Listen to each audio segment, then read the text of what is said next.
Dans quelques jours, ils seront fixés. Après 4 ans de travail pour un film grandiose, Guillaume Canet et Gilles Lellouche sortiront leur nouveau film, Astérix et Obélix, l'Empire du Milieu, réalisé par le premier et dans lequel ils interprètent les héros gaulois pour la première fois. Un véritable pari pour eux, qui peuvent cependant compter sur un casting 5 étoiles, Marion Cotillard, Vincent Cassel, Jonathan Cohen, Ramzy Bedia ou encore Audrey Lamy jouent les premiers rôles. Et si est donc tout naturellement que tous se sont retrouvés ce samedi soir à Marseille pour une grande soirée d'avant-première, dans 14 salles différentes, les acteurs ont présenté leur film, comme ils l'avaient fait au Grand Rex le 15 janvier dernier. Et pour l'occasion, ils s'étaient mis sur leur 31.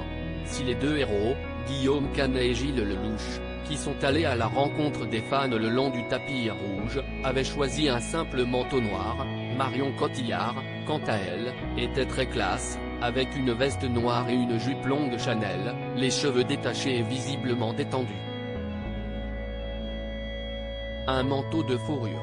Inattendu mais celle qui a attiré tous les regards, si est Audrey Lamy, l'interprète de Bonhomie avait choisi un chemisier transparent, accordé à un pantalon et à un soutien-gorge noir. Et elle était ultra sexy.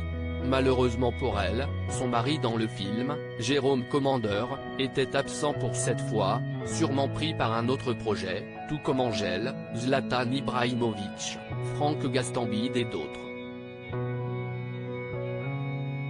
Vincent Cassel avait également fait un choix étonnant pour ce tapis rouge, celui qui prête ses traits à un empereur César en pleine crise conjugale portait en effet un jean coupé dans une forme très large, avec des baskets. Et un manteau de fourrure noire très surprenant. Également présent, Jonathan Cohen avait quant à lui misé sur une veste militaire au-dessus d'une doudoune. Un style plutôt inattendu, mais qui a beaucoup plu à ses nombreux fans, ravis de le voir en vrai. Mathieu Chédid, compositeur de la musique du film, avait également fait le déplacement dans un look très classique et en a profité pour jouer un petit morceau devant le public présent. Ramzy, quant à lui, semblait ravi de retrouver Benyamin, qu'il a serré dans ses bras.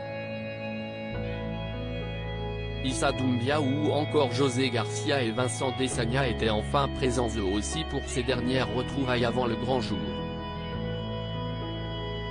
Le 1er février.